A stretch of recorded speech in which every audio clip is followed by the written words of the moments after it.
Hello and welcome to the class. और आज की क्लास में we are discussing handling collection preservation of digital evidence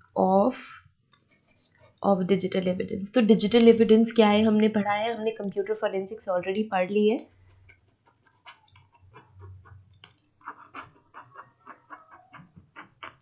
हमने computer forensics already पढ़ ली है। तो डिजिटल एविडेंसेस वो एविडेंसेस होते हैं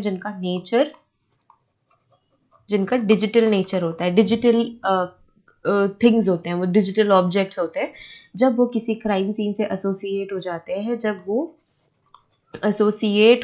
हैं, किसी crime scene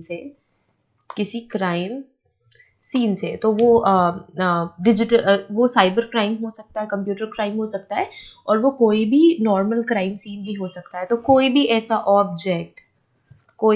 object which is associate with a crime scene, that is nothing but evidence. अगर वो एविडेंस डिजिटल नेचर का है, so that is digital evidence. तो डिजिटल एविडेंस हमें वर्ड क्लियर हो गया कि व्हाट इज डिजिटल एविडेंस। तो डिजिटल एविडेंस की हैंडलिंग कैसे करनी है, आपको कैसे उसको हैंडल करना है, उसको कलेक्ट कैसे करना है। आप जब क्राइम सीन की प्रोसेस करते हो तो you will collect the evidences. तो डिजिटल एविडेंसेस को कैसे कलेक्ट करना है और प्रिजर्व कैसे करना है, प्रिजर्व करना भी इंपॉर्टेंट है, उसको सिक्योर करना भी इंपॉर्टेंट है। तो ये 3 इंपॉर्टेंट चीज़ें आज के लेक्चर में हम करेंगे कि आपको डिजिटल एविडेंस हैंडल कैसे करने हैं, आपको डिजिटल एविडेंसेस का कलेक्शन कैसे करना है एंड प्रिजर्वेशन कैसे करना है। ये सारा हैंडलिंग, कलेक्शन एंड प्रिजर्वेशन सारा कुछ किसका देखना है, हमको डिजिटल एविडेंस का देखना है। किसका देखना है? डिजिटल एविडेंस का देखना है, राइट। तो क्लास शुरू करते हैं और आज देखते हैं। तो शुरू करेंगे फिर से डिजिटल एविडेंसेस से। हमने इन जनरल आइडिया लगा लिया कि what is digital evidence, but आपको जब लिखना होगा, आंसर पेपर पे लिखना होगा, जब आपको ऐसे काइंड ऑफ राइटिंग करनी पड़ेगी आपके सेमेस्टर और टेस्ट में, तो आप डिजिटल एविडेंस को कैसे डिफाइन करोगे। तो डिजिटल एविडेंस डिफाइन करने के लिए you will write digital evidence और electronic evidence. Digital evidence, electronic evidence दोनों सेम चीज़ें हैं। आप डिजिटल एविडेंस भी कह सकते हो, इलेक्ट्रॉनिक एविडेंस भी कह सकते हो। अगर आपके क्वेश्चन में इलेक्ट्रॉनिक एविडेंस आया तो that is nothing but digital evidence. तो वो है एनी प्रोबेटिव इंफॉर्मेशन स्टोर्ड और ट्रांसमिटेड। 2 वर्ड आ रहे हैं यहाँ पे, stored and transmitted in a digital form that a party to a court case may use at trial। ठीक है, तो ट्रायल के टाइम में, जब कोर्ट में ट्रायल चल रहा है, किसी केस का ट्रायल चल रहा है, तो जब आप इंफॉर्मेशन स्टोर करोगे, ट्रांसमिट करोगे इन डिजिटल फॉर्म में होना चाहिए, वो डिजिटल फॉर्म में होना चाहिए। तो जो आप डाटा और इन्फॉर्मेशन आप स्टोर और ट्रांसफर कर रहे हो, वो डिजिटल फॉर्म में होना चाहिए। और वो डिजिटल फॉर्म का जो डाटा है, आप कोर्ट के ट्रायल में जब प्रेजेंट करते हो या यूज करते हो, तब वो डिजिटल एविडेंस कहलाती है। ठीक है। फॉर एग्जाम्पल, अगर कोर्ट में केस चल रहा है, मेरे पास कोई एविडेंस है जो कि मैंने पेन ड्राइव पे सेव करके रखा हुआ है, तो पेन ड्राइव पे स्टोर करना, उसे ट्रांसमिट करना डिजिटल फॉर्म में, वो डिजिटल फॉर्म हो गया। वो पीडीएफ हो सकती है, वो कोई वीडियो हो सकती है, वो कोई इमेज हो सकती है, वो कुछ भी हो सकता है। पर जब डिजिटल फॉर्म में आप उसे स्टोर और ट्रांसमिट करते हो और उस एविडेंस को आप कोर्ट में रिप्रेजेंट करोगे या कोर्ट में सबमिट करोगे, तो वो डिजिटल एविडेंस कहलाएगी। ठीक है। Section 79A of IT act 2018 कैसे डिफाइन करती है इलेक्ट्रॉनिक फॉर्म ऑफ एविडेंसेस को। तो हम लॉ के लैंग्वेज में देख लेते हैं कि आप डिजिटल एविडेंस को कैसे डिफाइन करते हो।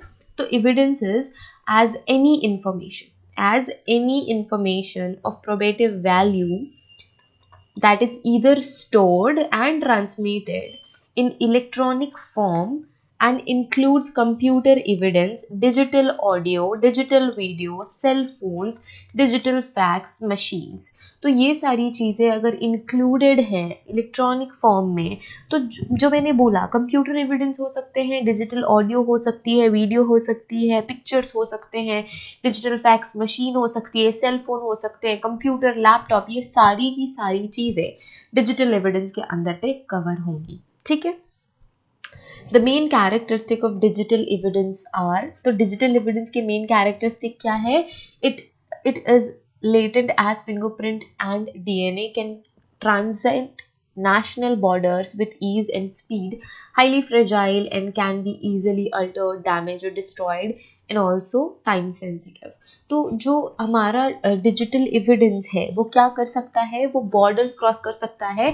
मींस आपको इंटरनेट स्पेस पे ट्रैवल करने की ज़रूरत नहीं है। आप यहाँ बैठे बैठे अपने बाजू घर के कंप्यूटर पे आप फाइल्स भेज सकते हो, अल्ट्रेशन कर सकते हो, कुछ दिक्कत कर सकते हो, या फिर आप यहाँ रह के अमेरिका, कनाडा और न्यूजीलैंड, कोई भी देश हो वहाँ पे आप चेंजेस ला सकते हो।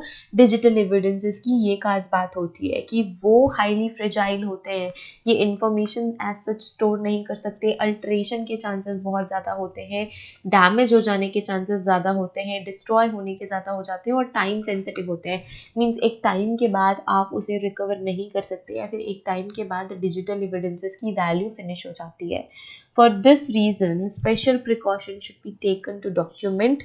इसी वजह से उन्हें डॉक्यूमेंट करने के लिए, कलेक्ट करने के लिए, प्रिजर्व करने के लिए और एग्जामिन करने के लिए बहुत ध्यान रखने की ज़रूरत होती है। When dealing with the digital evidence, the principles that should be applied are action taken to secure collect digital evidence should not change the evidence। ठीक है, आपको एक्शन लेना पड़ेगा डिजिटल एविडेंस को कलेक्ट करने का, आपको उसे चेंज नहीं करना है। Persons conducting the examination of digital evidences should be trained for this purpose of activity and relating to the seizure, examination, storage and all. तो जो हम बात कर रहे हैं, जब ऐसे एविडेंसेस की बात आती है तो उनको डॉक्यूमेंट करना इंपॉर्टेंट होता है, उनको प्रॉपरली कलेक्ट करना इंपॉर्टेंट होता है, प्रिजर्व करना इंपॉर्टेंट होता है और उसकी एग्जामिनेशन करना इंपॉर्टेंट होता है। तो ये सारे प्रोसेसेस के लिए एक ट्रेंड पर्सन की ज़रूरत होती है जो वो क्राइम सीन को प्रोसेस कर सके, कि उन्हें पता होना चाहिए कि डिजिटल एविडेंसेस कैसे कलेक्ट करते हैं, कैसे उन्हें सिक्योर करते हैं, कैसे प्रिजर्व करते हैं। तो इसकी ट्रेनिंग उस पर्सन को होनी चाहिए और इससे रिलेटेड एक्टिविटी, सिचुएशंस को हैंडल करने की उसे आदत होनी चाहिए। तो आपको ये पता है कि जैसे कि सीज़र करना होता है, सीज़ करना होता है कोई भी डॉक्यूमेंट, तो सीज़ कैसे करना है ये पता होना चाहिए, एग्जामिनेशन का पता होना चाहिए, स्टोरेज के बारे में पता होना चाहिए, transfer of digital evidence should be fully documented. तो जैसे जैसे आप डिजिटल एविडेंस को कलेक्ट कर रहे हैं, ट्रांसफ़र कर रहे हैं, ये सारा कुछ डॉक्यूमेंट होना ज़रूरी है, प्रिजर्वेशन करना ज़रूरी है और अवेलेबल फॉर रिव्यू। तो जो रिव्यू करना है उसके लिए भी आपको अवेलेबल रहना चाहिए, या फिर आपको रिव्यू करना पड़ेगा उस डिजिटल एविडेंसेस को। तो कितने कौन कौन से डिजिटल एविडेंसेस हो सकते हैं? Digital evidence relating to all type of crimes. तो जितने भी कंप्यूटर क्राइम्स होते हैं उनमें कौन कौन से एविडेंसेस आपको मिलते हैं most of the time? Can be located in many devices including cell phones आपके एविडेंस हो सकते हैं, GPS, laptop, PCs and servers. तो ये सारे के सारे आपके डिजिटल एविडेंस ट्रैक करने में आपकी हेल्प करते हैं। और ये कौन कौन से क्राइम में आपको डिजिटल एविडेंसेस देखने को मिलेंगे, या कौन कौन से क्राइम में आपको डिजिटल एविडेंस इंपॉर्टेंट होते हैं? तो साइबर थ्रेट्स में डिजिटल एविडेंस इंपॉर्टेंट होते हैं, फ्रॉड और स्कैम्स जो होते हैं उसमें, online credit card, debit card में भी आपके डिजिटल एविडेंसेस इंपॉर्टेंट होते हैं और डिजिटल एविडेंसेस रिलेटेड होते हैं इन क्राइम्स के साथ। साइबर आइडेंटिटी थेफ्ट में आपको डिजिटल एविडेंस की रिक्वायरमेंट होती है, फिर डिजिटल एविडेंस आपको प्रोसेस करना पड़ता है।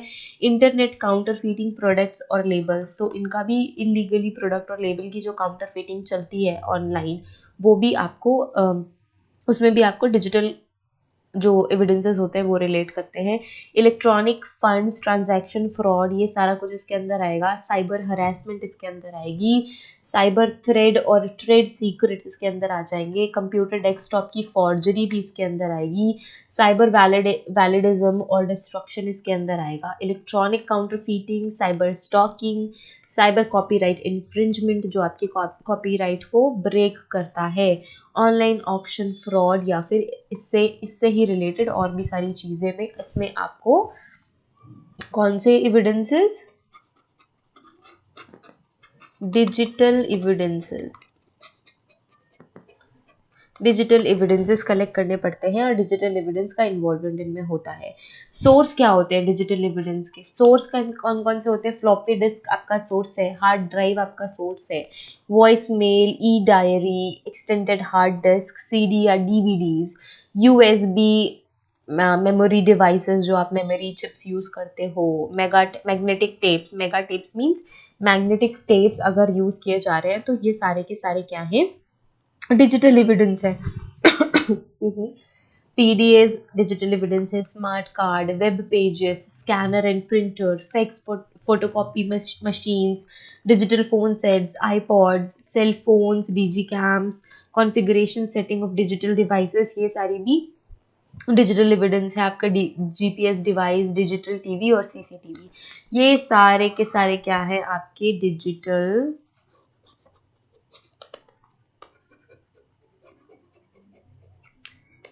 एविडेंस, ये सारे आपके डिजिटल एविडेंस है। टाइप्स ऑफ डिजिटल एविडेंस को अगर हम टाइप्स में कैटेगराइज करें तो दो तरीके के हो सकते हैं। एक तो होते हैं वोलाटाइल नेचर के, क्या होते हैं वोलाटाइल नेचर के, जो उड़ जाते हैं या फिर जो डिलीट हो जाते हैं या फिर एक टाइम के बाद इरेज हो जाते हैं। Memory that loses it's content, वो अपना कंटेंट लूज कर देते हैं if power is turn off, जब पावर ऑफ आपने किया, आपके डिजिटल डिवाइस से इलेक्ट्रिसिटी का कनेक्शन हटा, तो उसकी जो मेमोरी है वो उड़ जाएगी, वोलाटाइल हो जाएगी, लूज हो जाएगा। डाटा स्टोर जो रैम में होता है, जो रैम में डाटा स्टोर होता है वो कौन से नेचर का होता है, वोलाटाइल नेचर का होता है। ठीक है। नॉन वोलाटाइल वो डाटा होता है जो नहीं इरेज होता, नो चेंज इन कंटेंट, कोई चेंज उनमें नहीं आता, even if the power is turn off, अगर आपने पावर टर्न ऑफ भी कर दी है तो डाटा चेंज नहीं होता, इवेपोरेट नहीं होता, नहीं उड़ता। Data stored in tape, floppy disk, hard drive और magnetic storage devices, CD DVD, इन सब में स्टोर किया हुआ जो डाटा होता है वो नॉन वोलेटाइल नेचर का होता है। रोम नॉन वोलेटाइल नेचर का होता है। USB थम्स ड्राइव्स और ये सारे EEPROM, ये सारे के सारे नॉन वोलेटाइल नेचर के डिवाइसेस आपके डिजिटल डिवाइसेस होते हैं। अब रूल ऑफ एविडेंस को हम 5 प्रॉपर्टीज में डिवाइड कर सकते हैं, या फिर रूल ऑफ एविडेंस को हम 5 हेड्स में पढ़ते हैं। तो वो कौन कौन से हैं? फर्स्ट है एडमिसिबल होना चाहिए, ऑथेंटिक होना चाहिए, कंप्लीट होना चाहिए, रिलायबल होना चाहिए और बिलीवेबल होना चाहिए। तो फर्स्ट तो एडमिसिबल की बात करें तो आप उसको एज अ एविडेंस कोर्ट में प्रेजेंट करते हो, ये इस लायक वो एविडेंस होना चाहिए। ठीक है। एडमिसिबल की बात करें तो कोई भी चीज़ आप जाके कोर्ट में बोलोगे कि ये एविडेंस है, इसको रख लो, तो नहीं रखी जाएंगी। वो एडमिसिबल होना चाहिए, उनकी क्वालिटी ऐसी होनी चाहिए कि कोर्ट उसे एडमिट कर ले, एडमिसिबल नेचर उसका होना चाहिए। Evidence must be able to used in the court, वो कोर्ट में यूज होने के लायक होना चाहिए, तभी भी वो एडमिसिबल होगा। अगर नहीं है वो उस लायक तो नॉन एडमिसिबल और इनएडमिसिबल होगा। Failure to comply with this rule is equivalent to not collecting the evidence in the first place except cost is higher। तो अगर कॉस्ट ज़्यादा है एविडेंस कलेक्ट करने की, उस केस में आप उसके इक्विवेलेंट कलेक्शन कर सकते हो या फिर आप वो डाटा कलेक्ट करने के लिए फेल हो जाते हो। तो एडमिसिबल होना चाहिए, एडमिसिबल इन द सेंस जो कोर्ट में आप प्रेजेंट कर सको, रख सको। अब कोई डिवाइस इतनी बड़ी है जो आप नहीं प्रेजेंट कर सकते हो, उसे डॉक्यूमेंट करके आपको प्रेजेंट करना होता है। नेक्स्ट बात करेंगे ऑथेंटिसिटी की। अब जो आप डॉक्यूमेंट या जो आप डिजिटल एविडेंस दे रहे हो या जो आप एविडेंस दे रहे हो वो ऑथेंटिक होना चाहिए, सही होना चाहिए। Evidence must be tied to the incident in order to prove something. तो ये सिर्फ डिजिटल एविडेंस में ही काम नहीं करता, ये आपके दूसरे फिजिकल एविडेंस में भी ये रूल लगती है कि वो एडमिसिबल होना चाहिए, ऑथेंटिक होना चाहिए, वो एविडेंस ऑथेंटिक होना चाहिए, सही होना चाहिए, उसकी क्वालिटी जेन्युइन होनी चाहिए। ठीक है। The evidence must be shown to relate to the incident in a relevant way, और जिस इंसिडेंट से रिलेटेड आप उसे कोर्ट में प्रेजेंट कर रहे हो वो उससे कनेक्टेड होनी चाहिए। फॉर एग्जाम्पल, मैं कोई credit card debit card theft से रिलेटेड केस चल रहा है और आप डाटा डिडलिंग के केस में या फिर दूसरे किसी केस का आप एविडेंस यहाँ प्रेजेंट कर रहे हो, तो वो ऑथेंटिक नहीं है, इनमें कोई कनेक्शन ही नहीं है। तो कनेक्शन होना ज़रूरी है, ऑथेंटिसिटी होनी ज़रूरी है। नेक्स्ट होना चाहिए कि वो कंप्लीट होना चाहिए। इनकम्प्लीट अगर आप एविडेंसेस दे रहे हो तो it will not make any sense. तो आपका जो एविडेंस है, जो आपका डिजिटल एविडेंस है, it should be complete. It's not enough to collect evidence that just show one perspective of the incident. Yes, सिर्फ और सिर्फ एक ही perspective show कर रहा है वो evidence, ये ऐसा नहीं होना चाहिए। Not only should you collect evidence that can prove the attacker's action, but also evidence that could prove their innocence. तो आप सिर्फ और सिर्फ अटैकर के साइड का ही एविडेंस कलेक्ट नहीं करोगे, आपको अदर पार्टी का भी एविडेंस कलेक्ट करना होगा ये प्रूफ करने के लिए कि yes this party is innocent या इनोसेंट है। ओके, नेक्स्ट बात करेंगे रिलायबिलिटी की, राइट। रिलायबिलिटी की, रिलायबल होना चाहिए। Your evidence collection and analysis procedure must not cast doubt. तो आपको ऐसा कोई भी मेथड यूज नहीं करना है कलेक्शन और एनालिसिस का जो कि डाउट में डाल दे आपके साइड के पॉइंट को, कि आपने बिल्कुल सही से कलेक्शन करना है, बिल्कुल सही से एनालिसिस करना है। अपनी कोई भी चीज इंसर्ट नहीं करनी है कि इजीली कर लेते हैं या फिर जल्दी शॉर्टकट मार लिया, नहीं, आपको एक प्रोटोकॉल के थ्रू ही चलना है, प्रोटोकॉल के रिलेटेड ही कलेक्शन करना है, एनालिसिस करना है। ऐसी कोई भी एक्टिविटी आपने नहीं करनी है जो कि आपके साइड के एनालिसिस को डाउटफुल कर दे, ठीक है, और उसकी एविडेंस की ऑथेंटिसिटी और उसके वैल्यू को कम कर दे। ओके, तभी वो रिलायबल होगा, बिलीवेबल होना चाहिए कि लोगों को यकीन हो सके। The evidence you present should be clearly understandable, कि आप जो एविडेंस प्रेजेंट कर रहे हो वो लोगों की समझ में आना चाहिए, and be believable by jury, और लोगों को यकीन होना चाहिए। एकदम हवा में बातें नहीं करनी है, बिल्कुल हवा में बातें नहीं करनी है कि जज को समझ नहीं आ रहा, जूरी को समझ नहीं आ रहा, जो और आपके कलीग्स है उनको समझ नहीं आ रहा। आपको इस मैनर में अपने एविडेंस को प्रेजेंट करना है कि वो अंडरस्टैंडेबल हो, समझने के लायक हो और उसे उस पर यकीन करने के लायक हो। तो ये एविडेंस, आपके डिजिटल एविडेंस इन कैटेगरी को फुलफिल करने चाहिए। अब कुछ डूज होते हैं, कुछ डोंट्स होते हैं।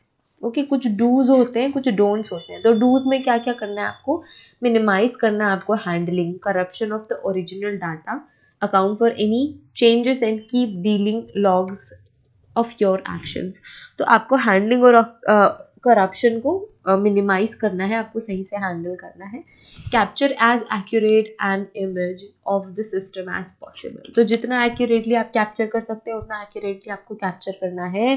B prepared for testify, testify करने के लिए भी प्रिपरेशन आपने करनी है।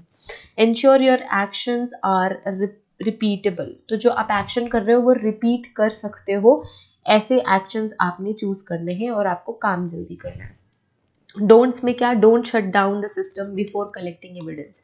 तो शट डाउन नहीं करना है सिस्टम को जब तक आप वो पूरा का पूरा डिटेल कलेक्ट नहीं कर सकते। Don't run any programs on the affected system. आपको अपनी साइड से कुछ भी एक्स्ट्रा ओपन नहीं करना है अफेक्टेड सिस्टम में, चाहे वो लैपटॉप हो, मोबाइल फ़ोन हो, सेल फोन हो, कंप्यूटर डेस्कटॉप हो, ठीक है। तो उसमें कोई भी एक्स्ट्रा सिस्टम या कुछ एक्स्ट्रा प्रोग्राम रन करने की आपको ज़रूरत नहीं है, आपको नहीं ही करना चाहिए। General procedure when the collecting an evidence there is a 4 step general procedure to be followed. तो 4 जनरल प्रोसीजर आपको फॉलो करने होते हैं for the collecting of that particular digital evidence.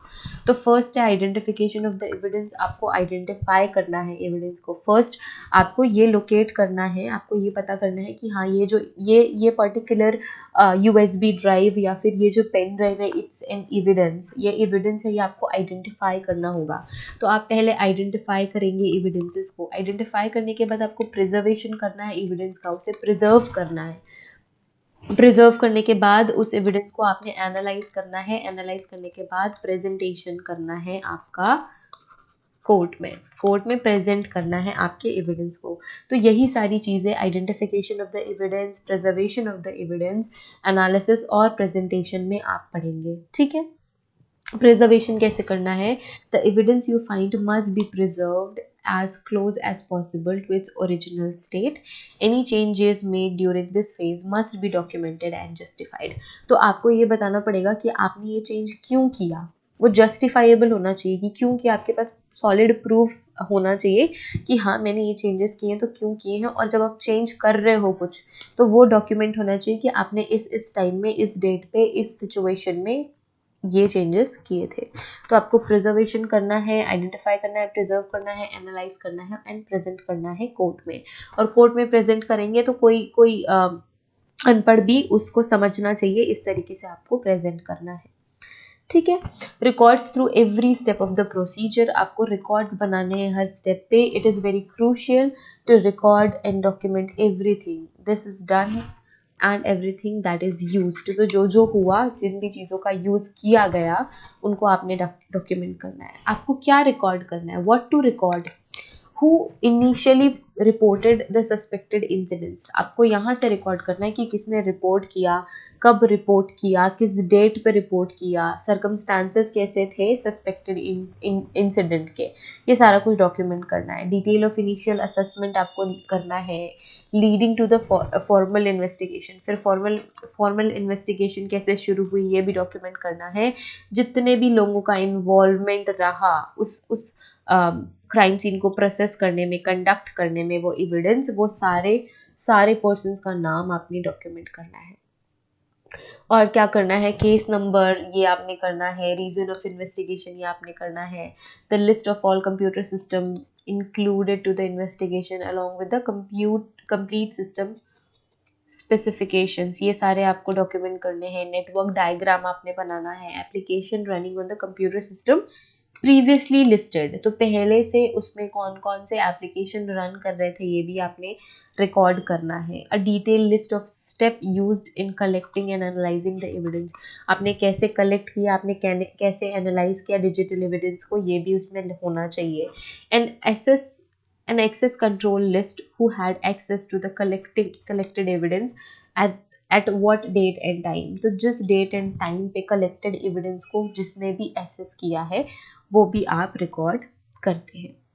Collection of evidence, step by step guide of collection of evidence, कैसे step by step आपने करना है, find the evidence, find the relevant data, collect the evidence, document everything, ये हमने already discuss कर लिया है कि कैसे आप एविडेंस खोजेंगे, रिलेवेंट डाटा कैसे फाइंड करना है, कलेक्ट कैसे करना है और डॉक्यूमेंट कैसे करना है। ओके, सो ये सारी चीज़ें आप इसमें आपको यही सब मिलेगा।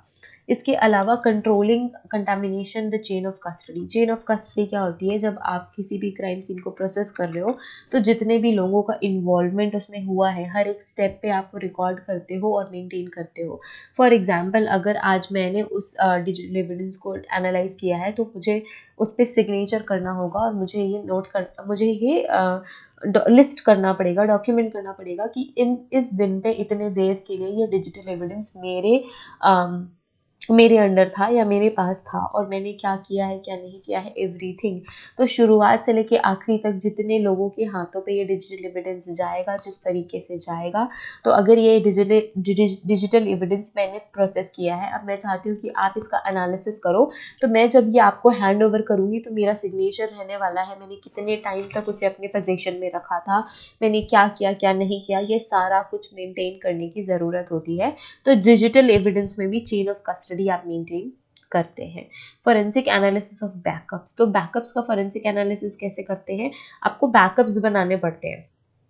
जब आपका जो आपके पास डाटा मिला हुआ है, आपको जो डिजिटल एविडेंस मिला हुआ है, आप एनालाइज करने से पहले उसकी एक कॉपी बनाते हैं, जो भी अपना एनालिसिस है उस कॉपी पे करते हैं। The examination of host should be secure होना चाहिए, क्लीन होना चाहिए, isolated from any other network, किसी अलग फालतू नेटवर्क से आइसोलेटेड होना चाहिए। सबसे इम्पॉर्टेंट चीज़ तो यही है कि आपको डॉक्यूमेंट करना है सब कुछ, और आप क्या कर रहे हो रिपीटेबल फॉर्मेट में, और कैपेबल होना चाहिए कि आप जो कर रहे हो, जो एनालिसिस आप कर रहे हो, वो आप कोर्ट में भी रिपीट कर सको और उसे प्रेजेंट करने की आप में कैपेबिलिटी होनी चाहिए। तो इस तरीके से आप प्रोसेस करते हो डिजिटल एविडेंस को। कौन कौन से डिजिटल एविडेंस होते हैं, आपने कैसे प्रोसेस करना है, कौन से पॉइंट्स को आपने ध्यान में रखना है, तो ये हमने सारा कुछ डिस्कस कर लिया। अगर इससे रिलेटेड कोई डाउट हो तो please do let me know, next class में हम आगे का सिलेबस कवर करते हैं। So have a great day ahead, see you in the next class, till then bye.